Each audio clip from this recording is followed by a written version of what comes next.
My name is Ethan Carter, I'm 14, and for as long as I can remember, I believed that staying invisible was the only way to survive.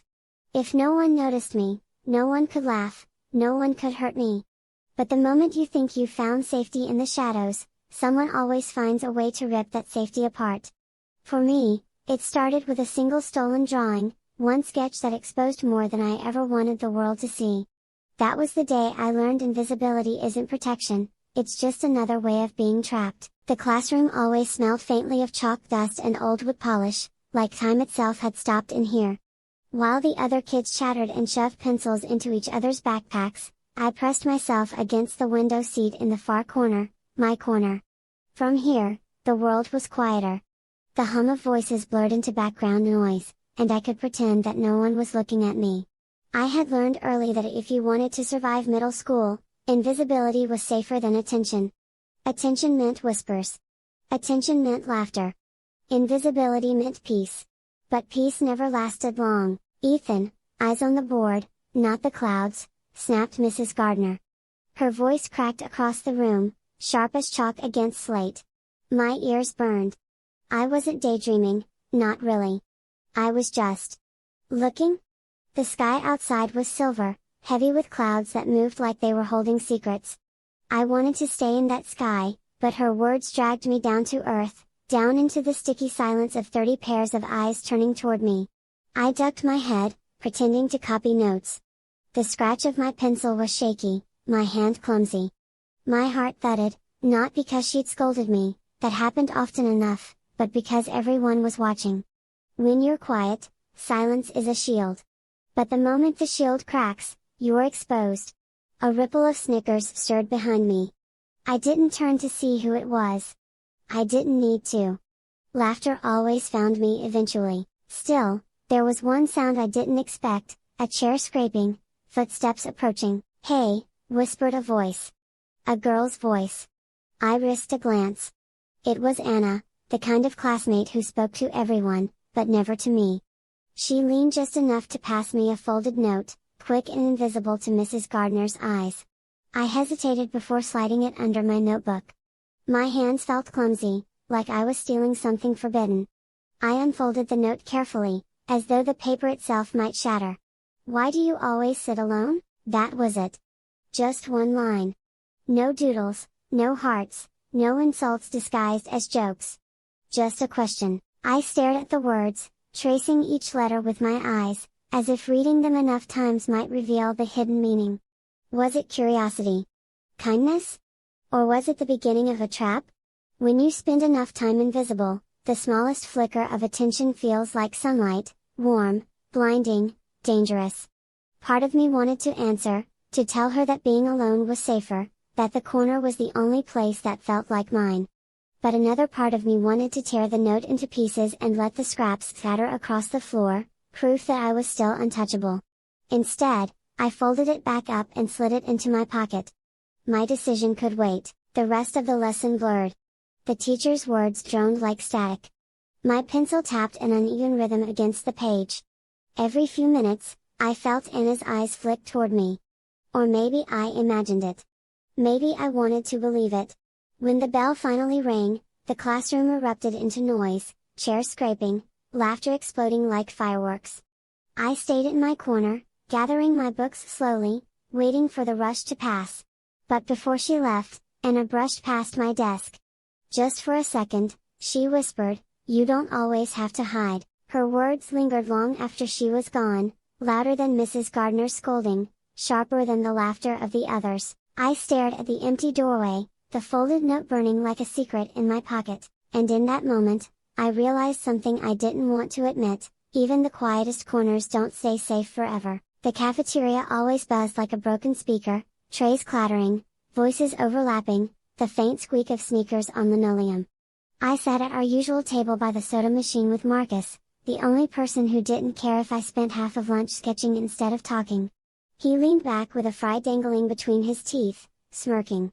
"Man, you draw like you're building a whole other world." I shrugged, pretending his words didn't matter. But inside, they did. No one noticed my sketches, not teachers, not family, not anyone, except Marcus. I flipped my notebook shut before he could peek. Some drawings weren't for anyone. Some drawings were too raw, things I couldn't say out loud, faces I couldn't look at without sketching. Marcus raised an eyebrow.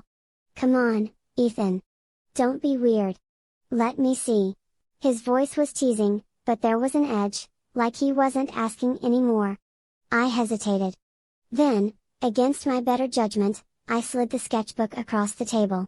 He flipped through page after page, quick doodles of lockers, random classmates, teachers turned into cartoon villains. He laughed at a few, shoved fries into his mouth while turning pages with greasy fingers. I winced, but stayed quiet. Then he stopped. His grin faded. It was a drawing I'd done late one night, a shadowy figure standing alone at the edge of a playground.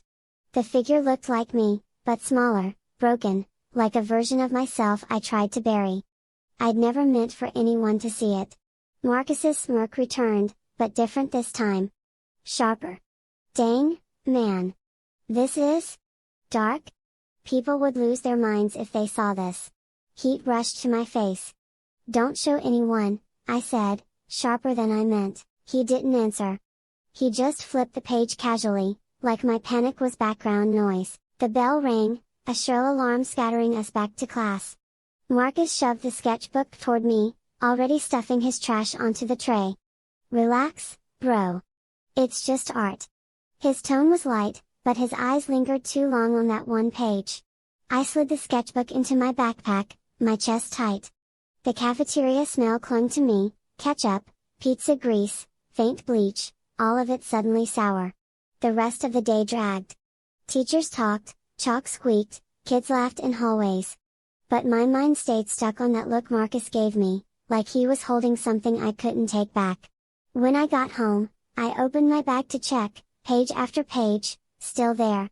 Relief washed over me, heavy and temporary. I told myself I was paranoid. Marcus was my friend.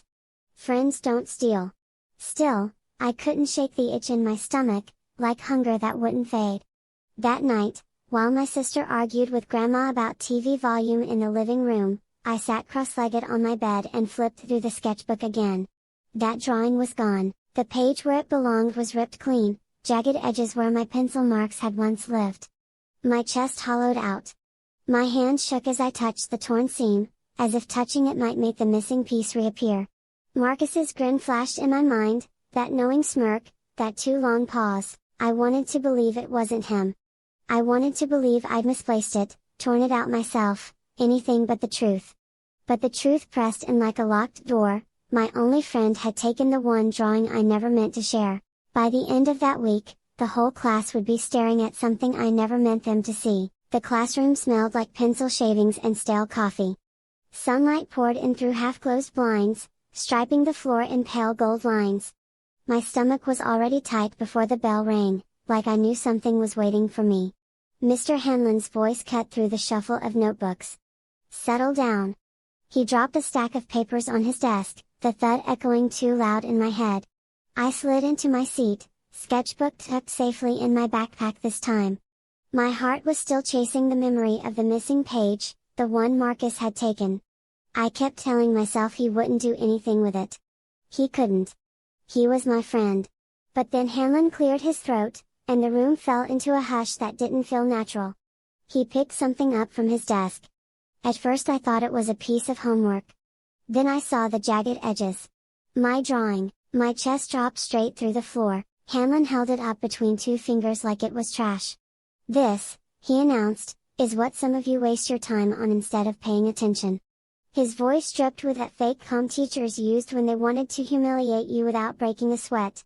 The laughter started in the back row, a couple of kids choking on giggles. Then more joined in, until the sound filled every corner of the room. A chorus of sharp edges. My ears burned. My hands clenched under the desk, nails digging into my palms. I wanted to disappear. Or better, I wanted to stand up and rip it out of his hands, shove it back into my notebook where it belonged. But I stayed frozen. Hanlon tapped the page with a finger. "Distracted. Dark? Maybe even concerning. This is not the work of a serious student." The word dark hit harder than the laughter. Like he was diagnosing me. Like he saw something broken I hadn't meant to show. Someone whispered, "Emo freak." Another kid laughed so loud it broke into a cough. I swallowed hard. My throat felt lined with sandpaper. "It's just a drawing," I tried, my voice smaller than I wanted. Hanlon cut me off. "Enough, Carter. If you spent half the effort on your assignments as you do doodling shadows, maybe you wouldn't be circling the bottom of the class." The class howled again. Even Marcus, I caught his grin in the corner of my eye, sharp and guilty all at once. That was the twist of the knife. I stared at the floor tiles, letting the laughter wash over me. Pretending it didn't touch me, even though it scraped every bone raw. I pictured the drawing in my hands again, safe, folded into the back of my book. But in real life, it hung there in Hanlon's grip, proof of something I couldn't take back. The bell rang, merciful and cruel at the same time. Chairs screeched. Backpacks zipped. The drawing fluttered down onto my desk, abandoned like trash. I picked it up carefully, folding the torn page along its scarred edge. My fingers trembled, pressing so hard the paper cut into my skin. A thin red line bloomed across my thumb. I shoved the page back into my notebook, closed it, and hugged it tight against my chest.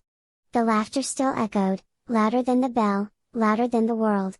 The hallway to the principal's office always smelled like bleach, like they were trying to scrub away the mistakes kids left behind. My sneakers squeaked against the polished floor, each step too loud, like I was being marched somewhere worse than detention. My palms were damp, pressed against the straps of my backpack.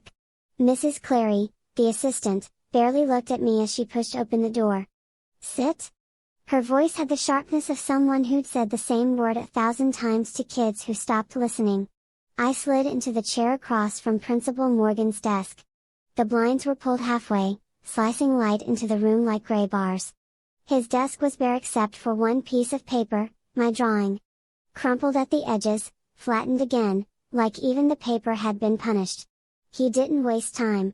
"Ethan Carter," he began, voice heavy, "this behavior is not acceptable." My throat tightened. "It was just a sketch," I said. My voice came out smaller than I meant, barely stretching across the desk. He leaned back in his chair, folding his hands like a judge in an old courtroom show. "Whoa? This isn't just doodling. It's disruptive. Inappropriate." The word stung. Inappropriate. Like I was dangerous. Like a monster in a hoodie. "I wasn't trying to cause trouble," I said quickly. My knee bounced under the desk. If I stayed still, I thought I'd explode. "It's just. It helps me think." His jaw tightened. He wasn't hearing me, he was waiting for me to stop. "You're just a student," he said finally, his voice flat, final. "You don't decide what's appropriate in this building. That's my job." For a second, I imagined standing up and shouting, telling him how Marcus had stolen the drawing, how Hanlon paraded it in front of everyone like some exhibit of failure. But my mouth stayed closed. Every second of silence made me smaller in that chair. The principal reached for a folder. He slid out a form, scribbled something across the lines, and pushed it toward me. The red letters at the top seemed to burn. "Suspension notice." My stomach dropped so hard I thought I'd be sick. "No," I whispered. "Please." I didn't. His hand cut through the air like a blade. "This conversation is over." The rest blurred. Mrs. Clary ushering me out. The sound of the copier running somewhere down the hall. The slip heavy in my hand, edges sharp enough to slice skin. At home, the weight didn't lift. My grandmother sat at the kitchen table, tea cooling in her cup, eyes tired. She read the slip, shook her head slowly, like this was proof of something she had always feared. "Ethan," she sighed, "why do you keep doing this to yourself?" I wanted to scream that I hadn't. That it wasn't me. But her voice carried the finality of someone who'd already decided. My sister, sprawled on the couch, didn't even look up from her phone. "Wow," she muttered. "Suspended for drawing. Congrats." Her laugh was short, empty. "And my parents?" Unreachable. Just voicemails, work numbers, the hollow ring of phones not answered. I sat in my room later, the slip on my desk like it was gloating. I pressed my notebook against it, the corner digging into my skin. The paper cut from earlier stung, a thin reminder etched in red. The laughter from class echoed in my head. Hanlon's voice. The principal's. My grandmother's sigh. It all blended into one long chorus that said the same thing, "You're nothing but trouble." The first day back after suspension felt like walking into a movie where everyone already knew the ending but me. Lockers slammed like gunshots, laughter bounced down the halls, and every glance I caught felt like it came with subtitles. "That's him." I kept my head low, clutching my notebook like it was a shield. My stomach twisted when I saw Marcus by the cafeteria doors, his hoodie half-zipped, grin lazy like he hadn't just wrecked me a week ago. He spotted me. For a second, my chest locked. But then, he raised his hand in this awkward half-wave. "Yo, Ethan," he said, sliding closer. His voice was soft, almost careful. "Look? About what happened. I'm sorry, man. I messed up." The apology hung in the air, so thin it could snap. My pulse thudded in my ears. Part of me wanted to spit the truth back at him, call him a liar.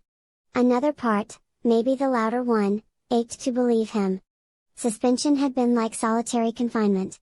I'd been starving for someone, anyone, to pull me back into the world. So I nodded. Too quickly. "It's fine," I said. My voice cracked on the lie. We ended up at the lunch table together, trays clattering down. For the first time in days, I laughed, really laughed. Marcus cracked some jokes about the lunch meat looking like roadkill, and for a few stolen minutes, it felt like nothing had happened. Like the sketch, the humiliation, the punishment, it had all been erased with 2 words, "I'm sorry." But hope is tricky. It doesn't knock. It slips in like a thief. Later, after last period, I ducked into the science wing to grab my forgotten jacket. The hallway was nearly empty, echoing with the sound of sneakers squeaking on tile. That's when I heard it, Marcus's voice, carried clear through the cracked open lab door. "The freak with a pen," he laughed, and the group of guys with him howled like it was the funniest thing they'd ever heard. My body froze. The jacket hung limp in my hand. Each word was a stone, thrown straight at my chest. I wanted to burst in, to shove his words back down his throat. But my legs wouldn't move. I just stood there, every nerve buzzing. Inside, they kept going, "Dude, he thinks he's, like, some tortured artist or something." More laughter. My nails dug into my palm until half moons marked my skin. My face burned hot, then cold, then nothing. I thought I'd cry. Instead, I stayed silent. It was like my body had learned a new trick, how to disappear while still standing in plain sight. When Marcus stepped out a minute later, still grinning, I was already gone, slipping into the crowd by the lockers, my expression locked into something unreadable. On the outside, I looked calm. On the inside, every corner of me was collapsing. That night, back in my room, I opened my notebook. For the first time, I didn't see paper. I saw a weapon. I realized then, he hadn't just stolen my sketch. He had stolen me. The cafeteria was louder than usual, or maybe it was just me. Every voice felt sharper, every laugh aimed like a dart at the back of my neck. I slid my tray across the counter, the spoon rattling against the carton of milk like my hands couldn't keep still. My stomach was already tight, like the silence before thunder. And then I saw him. Marcus. Leaning against the table edge, hoodie hanging half off his shoulders, like he'd just wandered out of a music video. His eyes landed on me, and for a second I thought he'd smirk, toss another invisible knife my way. But instead, he lifted a hand. A small wave. "Hesitant, Ethan," he said as I got closer. His voice was quieter than I remembered, almost careful. "Hey? Listen? I'm sorry, man. For? You know. Everything." The words hit me like ice water. "Sorry?" He actually said it. I waited for the punchline, but none came. Just Marcus, chewing the inside of his cheek, watching me with eyes that almost looked nervous. I should have walked away. Should have told him I wasn't buying it. But the truth was, being hated felt heavier than carrying my backpack stuffed with books. I wanted to believe him. Wanted it so bad it hurt. So I shrugged. Tried to sound casual. "Yeah. It's fine." My throat tightened around the lie, but he grinned like I'd handed him a gift. We sat together. The noise of the cafeteria dulled around us. Marcus joked about the meatloaf, looks like someone ran over it twice, and I laughed, too loud, almost desperate. For a heartbeat, it felt like old times. Like maybe friendship could rewind itself if you pressed hard enough on the play button. For 20 minutes, I forgot the sting. I forgot the sketch he stole, the suspension, the whispers. It was like pressing undo on everything. But hope's a tricky thing. It doesn't ask permission, it just sneaks in. After the last bell, I ducked back to the science wing for my jacket. The halls were empty, lockers slamming in distant echoes. That's when I heard his voice. Through a cracked open door. "The freak with a pen," Marcus said, and the room erupted in laughter. Every muscle in me went rigid. My jacket slipped halfway off the hook, dangling like it didn't know whether to fall. My ears burned hot, then cold, then nothing at all. Seriously, Marcus kept going. He's like this tortured wannabe artist. Carries that notebook around like it's his girlfriend. More laughter. I couldn't move. Couldn't breathe. I wanted to crash through the door, to scream at him until my voice shredded. Instead, my body locked in place, like if I stayed still enough I'd disappear. Finally, the room emptied. Their sneakers squeaked away down the hall, Marcus's laugh the last to fade. I waited until the silence thickened, then stepped back into the corridor, jacket limp in my hand. On the outside, I looked normal. Just another kid heading home. But inside, something had cracked so clean it sounded like glass. That night, I sat at my desk, notebook open in front of me. The paper didn't look harmless anymore. It didn't look safe, it looked like a blade I hadn't learned to use yet. The school bell shrieked, and the hallway exploded with footsteps. Lockers slammed like gunshots, voices ricocheted off the walls, and I moved through the chaos with my notebook pressed flat against my chest. My pulse thudded so loud I swore people could hear it. For days, Marcus's laughter had been replaying in my head like a broken soundtrack. The freak with a pen. His voice wouldn't leave me alone, so I decided to answer back the only way I knew how, through ink. I ducked into the library where the fluorescent lights hummed, too bright for the silence they tried to protect. My hands shook as I opened my notebook. The page stared up at me, blank and daring. I started to draw, Marcus, his smug grin stretched too wide, his hoodie strings tangled like a noose around his neck. I exaggerated everything, the swagger in his walk, the emptiness in his eyes. By the time my pencil slowed, the paper looked like it had absorbed all my anger. But drawing wasn't enough anymore. Hiding it in these pages felt too safe, too quiet. I tore the sheet free. The sound of the rip echoed like something irreversible. At lunch, I slipped the sketch into a random math book stacked on a classroom shelf. Nobody saw. My heart was pounding so hard I thought I might faint, but the adrenaline tasted sweet. By 7th period, I spotted 2 kids whispering over the drawing. They snickered. Looked around. Marcus's name wasn't on it, but everyone knew. Nobody looked at me. And that was the best part. The next day, I went further. A caricature taped inside a locker that wasn't mine. Another sketch slipped into a notebook left open on a desk.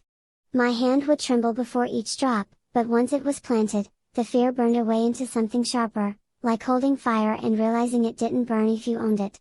Still, every time I heard footsteps behind me, my breath caught. Every teacher's glance felt like it could strip me bare. I acted normal. Ate my sandwich. Nodded at jokes I didn't hear. I smiled so no one would ask if I was okay. But the notebook changed. It wasn't a diary anymore. It was a weapon. Every page dared me to go bigger, to make him flinch, to remind him I wasn't gone. On Thursday, the hallway lights flickered as kids swarmed their lockers. My palms sweated around the folded sheet in my pocket. This one wasn't just a cartoon, it was sharper, crueler, Marcus drawn as a clown choking on his own laughter. I slid it into his locker during the morning rush, blending into the current of backpacks and sneakers. Then I waited. I hung back near the water fountain, pretending to sip. The metal tasted stale, but I couldn't swallow. My eyes stayed locked on Marcus as he spun his combination and yanked the locker open. The paper slipped out and landed at his feet. For a second, the world held its breath. He bent down, picked it up, and unfolded it. His smirk twitched. The color drained from his face, just slightly, but enough. He looked around fast, eyes cutting sharp through the hallway crowd. For once, he didn't laugh. A jolt shot through me, part victory, part terror. He didn't know it was me. Not yet, but he knew he was being watched. The first time I saw his face pale when he opened his locker, I knew I wasn't invisible anymore. By Monday morning, the school hallway smelled of pencil shavings and cafeteria grease, but under it all was something sharper, rumors. You could feel them moving, sliding between lockers and whispered laughs. I tugged my hoodie tighter and kept my eyes on the floor tiles, but every step I took seemed to drag me through currents I couldn't see. The notebook felt heavy in my backpack, like it knew what I'd done. What I was about to do again. It wasn't Marcus this time. It was Liam. Once, he'd been the only one who sat with me when the cafeteria felt like quicksand. The one who borrowed my pens and called my sketches sick instead of weird. And then, when Marcus cornered me in gym, Liam laughed too. His laugh was the knife. I thought about that when my pencil scratched across paper, shading the shadows under his eyes, the secret he told me once in confidence, how his dad left and never came back. I didn't draw his dad. I drew him, waiting by a window with a phone that never rang. His face sagged with hope that would never be answered. It was cruel. But my hand didn't stop. The page looked alive when I slid it out of my binder. My fingers trembled as I tucked it into a gap in the bulletin board outside English class. Just paper, just lines. But to me it felt like loading a bullet. By second period, kids were staring. By third, whispering. Someone had taken it down, passed it around. I caught snippets. Yo, this is him, right? Who drew this? Man, that's brutal. When Liam walked into math, the sheet was already folded and stuffed in his textbook. His smile cracked when he opened it. His eyes darted across the room, searching, but nobody looked at him straight on. Not even me. My stomach twisted. I wanted to feel powerful, but all I felt was sick. His hand crumpled the paper into a fist. For a moment, his lips moved like he might say something. Then nothing. Silence. And somehow that cut deeper than if he'd screamed. At lunch, he walked past our old table without a word. The seat across from me stayed empty. My friends, if I could still call them that, laughed about something else, too loud, too careless. Nobody mentioned the drawing, but I saw ink smudges on their fingertips when they passed ketchup packets. My drawing. My secret, staining them. And the worst part. They liked it. I pressed my nails into my palms until half moons marked my skin. Inside, a voice whispered that I was proving Marcus right. That I was the freak with the pen, carving people apart for sport. But another voice, the louder one, said Liam deserved it. He chose his side when he laughed. The cafeteria buzzed, trays clattering, voices rising. I couldn't hear myself think until suddenly, the sound dropped out. Just for me. My gaze fell on the notebook sticking out of my bag, black spine waiting, daring me. The shame burned, but so did the thrill. They weren't supposed to mix, but inside me they tangled, pulling tighter with every breath. I told myself I could stop. I told myself this was the last one, and I almost believed it. Still, I couldn't stop. The notebook had more to say. The gym buzzed like a hive about to split open. Folding chairs scraped across the basketball court, sneakers squeaked, and the microphone let out a shriek that made the entire 9th grade flinch. I sat in the middle row, hoodie hood shadowing my eyes, sketchbook hidden beneath my leg like contraband. Assemblies were supposed to be background noise, rules, spirit talk, maybe a slideshow about kindness. Today should have been the same. I tried to convince myself it would be. Then the screen flickered. At first, it was just the school crest stretched across the sagging projector sheet. Then, my chest locked, my drawing, one of my darkest sketches filled the wall, magnified for hundreds of eyes. Marcus, distorted into something grotesque, trophies clutched like stolen gold, his grin warped into the predator I knew him as. Every line I had pressed into the page with anger now screamed back at me from 20 feet high.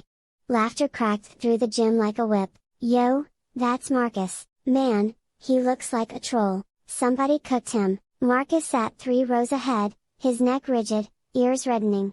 He didn't turn, didn't blink. He looked like a statue about to shatter. For half a second, I felt a thrill, like sugar rushing through my veins. He was the one burning for once, not me. My secret weapon had finally landed.